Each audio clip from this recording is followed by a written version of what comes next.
First two games are over. Is the series where you expected it to be, and has the games played out how you have pictured it before? Yeah, we knew it was going to be a tough series, and I think both games were close games that came down to the last minute of the game.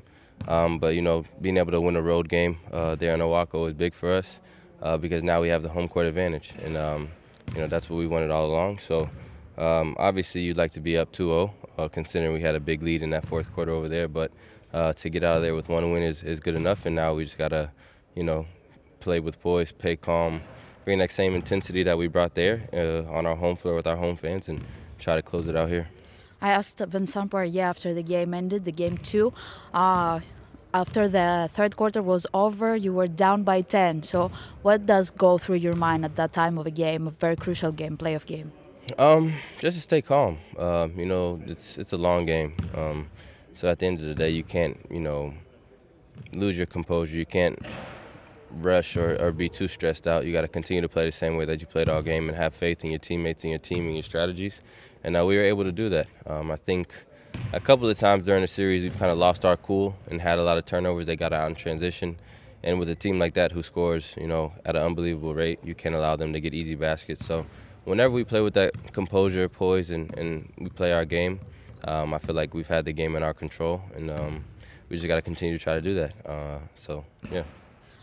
You managed to keep Panathinaikos almost 20 points below their average in Oaka in game two, and your defense throughout the first two games, especially versus Kendrick Nunn, has been a very pivotal point. How did you approach that assignment? I think that's just a team strategy. Obviously, he's the highest scorer in the league, MVP of the league, so he's a very important part of their team.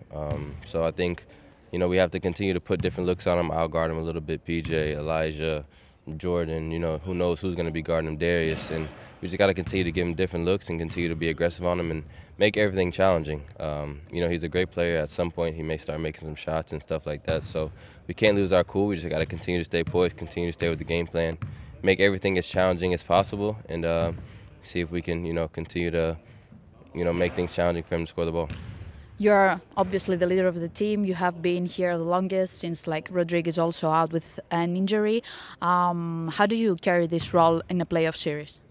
By just giving the team that confidence and just trying to use my experiences from the past to kind of allow them to go through the ups and downs of what the playoffs is all about. Understanding that these are two great teams that are here for a reason.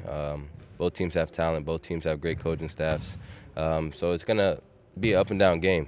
But the main thing you can't do is you just cannot lose your composure. You can't lose that poise, because in the playoffs, little things matter. And you have to be focused throughout the whole thing. And if you allow stress and outside noise to kind of get into your mind, it's going to make it harder for you to focus on what you need to focus on. So, I just try to tell them to stay calm, be poised, be confident, play your games, and enjoy it. Because at the end of the day, this is the most important time of the year. This is the funnest time of the year. And you play 34 long season, regular season games to get to this moment. So enjoy this for what it is.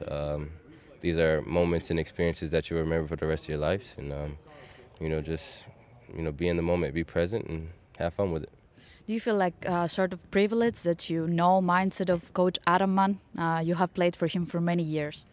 Yeah, obviously, I think we both probably feel that way. He knows me as a player really well. I've played with him for a long time, national team, everything. So I think he knows my game really well. And, I know a lot of his strategies as well, because just as much as he's coached me, as much as I've played for him. So we kind of both know what these moments are all about.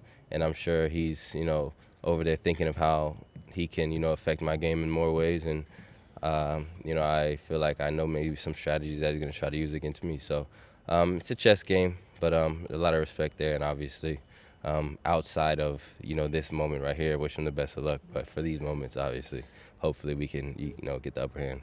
Did you have maybe the chance to talk to him before the series or throughout the series? Not really. We're both professionals, so we know what this moment is all about. Obviously, he wants to win really bad, and I want to win really bad. So the friendly banter that we usually have probably is on pause for the moment. But at the end of the day, somebody's going to win the series, somebody's going to go to the Final Four, and then after the series is over, we'll be all good again. But for the moment, We just got to focus on what we need to focus on, which is trying to win for both of our franchises. Last but not least, Coach Luca Banchi really shifted the dynamic of the team when he started coaching the team. Do you feel like you have like two head coaches right now, because Tomislav Mijatovic also had that role and he has been with the team for so many years? I wouldn't say it feels like we have two head coaches. I would just say we have two guys that we can look to for guidance in these situations. Obviously, Tommy did a great job at the end of last season and the beginning of this season, kind of giving guys the confidence to be who they are and giving them the freedom to kind of, grow into the players that they are. And I think Coach Banchi kind of came in and put more structure on what we had going on and kind of defined roles and defined rotations and stuff like that. So I think they're both very important parts of what we have going on now. So it's always beneficial to have two guys over there that you look over there and you trust and you feel great playing for. So Banchi's done a great job since he's been here, and Tommy's my guy. He's been here for 7 years, so it feels good to have both of them over there. Thank you very much, Shane. Best of luck. Thank you.